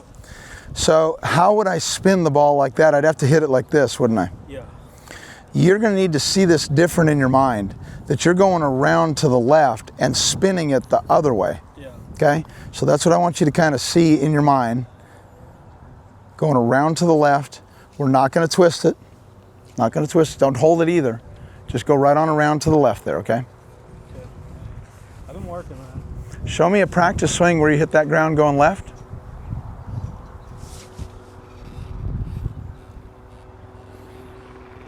More left. So it's going to need to hit the ground. Hold on one second.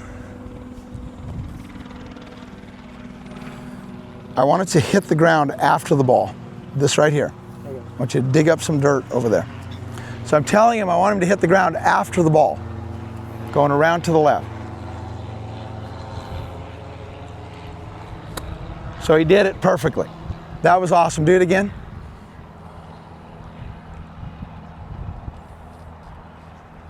See where it's bottoming, Henry? Yeah. That's perfect. Okay? You can hit that ball if you want. Okay. So like, if I'm hitting this ball, where do you want me to do that? Like it's the back of the ball? I want you to do what you just did. Okay. So hit it over here. Like you're going, yes, going around to the left like a crazy person, okay? So it's really going around to the left quite a bit. Yeah, so the more you send it around to the left, you can hit that other one, just keep it on this other side of the stick there. The more you go around to the left, Henry, the less it's going to try to turn to the left. Okay, so you have to keep going around to the left there on the way through. When I do it, I'm doing it this way. So there the club is still closing, but I'm not doing this. Watch me. I'm not doing this. Yeah. So it's going to go around to the left like that. So let's do one more practice swing. What's that? Can you do that one more time? This way. No twist. Watch me. No twist. So watch me here. So my right hand's going like this. I can let it go this way. Yeah, but it doesn't twist over. Okay? So show me a practice swing where you do that. So I'm constantly knocking on the framework of the direction of the swing here. So that was good too. Okay, let's see if you try to hit it like that. Going around to the left as much as you can manage. Let's line you up along that stick so it's a little closed right now. Bring that right foot forward a little bit more. Yep. Around to the left we go now. Club face looks open to you? No. Okay.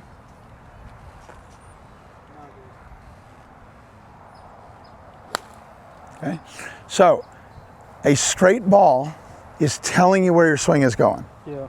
So that means it's still swung that way. To you, it's going to feel like you're going right through this direction. Gotcha. And smack the ground when you do it. One more practice swing.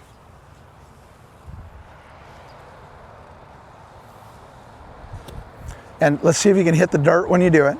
Go all the way around to the left. Great. And go ahead and hit the ball just like that.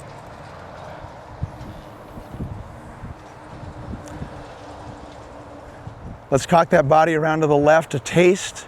So aim yourself a little bit more to the left. Yep.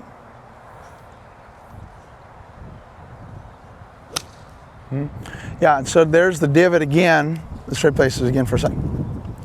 So your instincts will, let's come around in front, will play strong into the mix. Yeah. So for you, because the ball's going low left, it's this way as an instinct to try to get it to go higher and more to the right. Yep. But you'll see here, so I hit the ground after the ball, going around to the left, all the way to the dirt. Yeah. Okay? So see if you can match what I just did right there. You're gonna set up right there. Yep. You're gonna go around to the left, what feels like a lot. Well, no, without the ball. Yep. Make a practice swing right where I did. Yep. So you still gotta go more around to the left this way. Keep your stance there for a sec.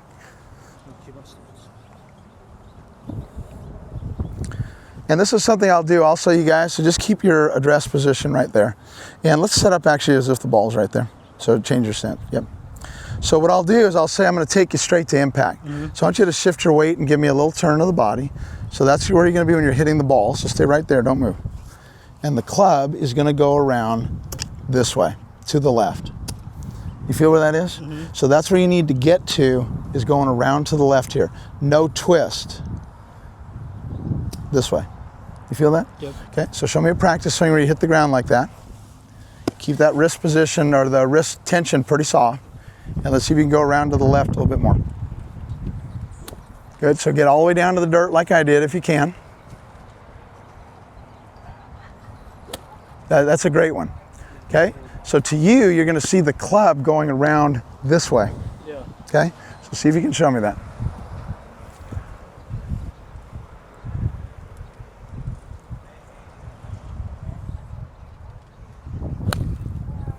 So that was probably my favorite one. It's still too much inside out, but again, he's gonna be in good shape as long as the ball's going where he's swinging.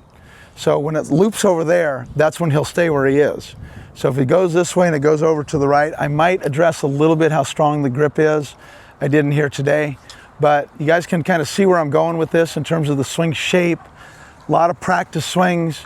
You have to be light on your feet, so you have to kind of change that cue a little bit there. That practice swing I made may be very eye-opening for him, how much I got to the dirt and how much it went around to the left. Okay, so, but you got the idea there? Yeah, man. So, yeah, so when it comes to your practice, I would lay down a stick like this so that you can help yourself with where the club face is. Then you're gonna make practice swings and see if you can hit the ground after the ball to the dirt, going slightly around to the left. If you come around here for 1 second, you see how my divot is compared to the club there? If you stand right here, stand right in line with that. Keep going. See, the divot is not quite straight with the club? So that's what you're gonna be looking for, okay? Going left, yep. So because it's a circle, so it comes into the back of the ball, boom, and then exits to the left, okay? So it's not over the top. It might feel that way to you, but again, yours is the opposite where it's underneath, okay? All right, okay. Okay, you guys. All right, any questions there? Questions? No? Okay. Okay. So, what's it? Oh, yeah. No, I'm just messing around. It's just, it's a lot. But Say again? It makes sense. It's just, you know, feel that a lot more. Well, and so noticing again that with the golf ball tailing hard left, that means it's spinning this way hard, which means it's getting caught this way, swinging to the right. So when I see my ball planing over that way, if you didn't know better, and I said, oh, you went this way and covered it, you go, yeah, nope, it's going that way, it's going the other way. So as you go through the ball more like that, you can see how it would spin it the other way, wouldn't it? Yeah. Okay. All right. So hopefully, again, what I'm giving him is the tools to understand what's going on. Again, if you go straight over to the right, even though it might not help your score in the short term, you want to kind of pat yourself on the back a little bit and go, okay, that's better. So it's not looping away to the right. And I think Heather will get you in there about 10 more minutes to get it all the way straightened out. So, yeah. Question? What would you say to somebody who you're doing that and you say, well, I don't want to flip? So flip is my least favorite term in this game. So if I may see your club for 1 second. So let's say that I had a left wrist that looks like that. So we say, okay, that's strong. That is not broken down. There is no flip there. Newsflash, you can hook the devil out of it doing that. With the club, don't go in this way, okay? So when I go like this, and the wrist looks like that, there goes the club around to the left. That's toe up. Remember where Hogan's was? Is that a flip? You think he flipped the ball? So when someone is torquing it, it will fly like it's going this way, but it has nothing to do with breaking down the left wrist. That's not what it is. So when you're coming around on plane, it'll deliver with all the shaft lean you would need, and then it would continue around that way. Okay, does that make sense? So it's not a flip in its purest terms there. It can be any sort of a torque of the club this way. Swinging too straight can make that. So there's a lot of twist of the shaft to get the thing to come square at all. So I think that's a worthy endeavor. I know you guys have been at it a long time here, so but I'll give you another couple good minutes that I think you'll find helpful. So let's say I told you guys, I'm so excited to be here today because with my technology, I've learned how to swing 0.0 every time. My club never deviates off 0.0. I'm great at it. You guys would be going, I'd like to see that, Raj. Let's see it. Cool. Here it is. There, how's that? So that's perfectly 0.0. Every time I practice, we have partitions on our range. I just hit balls against the wall there. Well, the reason that's so devastating is that the club face is wide open to where it's swinging on the way down. If I catch it like that, it's going right to right. If I twist it just so, I might hit it straight. And if I overdo it, it's going left to left. So now my perfectly straight swing hits it everywhere. So now, since you guys are such good teachers, you've talked me into not swinging straight over my head. Get it back more over here. Okay, cool. How's this? Better? And so now you guys are like, I just made the same mistake in a different direction. So that's why when someone goes like this and they're working on this, you see that, I'm sure, they are asking for a Ferris wheel type release, as opposed to letting it come back out in front this way and going around. Okay, so you guys want to watch out for any version of that when the person's going this way here, that way there. That's all Ferris wheel. That person can hook very badly when the club comes through. Okay, make sense? Okay, so that's an important little concept right there. All right. Roger, I wanted to comment that I think with Andrew, that one moment when you said, does that make sense to you? That is such an important part of a golf lesson. 100%. Because so often students sit there and are just, or they're embarrassed or whatever it may be, and I appreciated that. If you really want to get them, you ask them to explain to you what you just said. So I'm learning just like you guys, even though I've taught I'm in my 4th decade. But I haven't done that yet, where I might, maybe Roger 5 years from now does that more often. And it kind of depends on maybe who you're teaching to. You got a very high level junior high school player or something, maybe you want to do that, but 100%. And I know that TPI screening and stuff is a fantastic thing. I haven't done it, I don't, just because I haven't found any situations where I can't get the person to do it, what I'm trying to achieve. Henry's ball flight wasn't what I was looking for, but that can happen. So at least he's kind of moving in the right direction, knows where to go. The other 2 players did really well with their actual hitting. So, sometimes it goes that way. Yeah. But yeah, absolutely. There's many little polishings on my own teaching I'll be looking for. Yeah. Okay, yeah.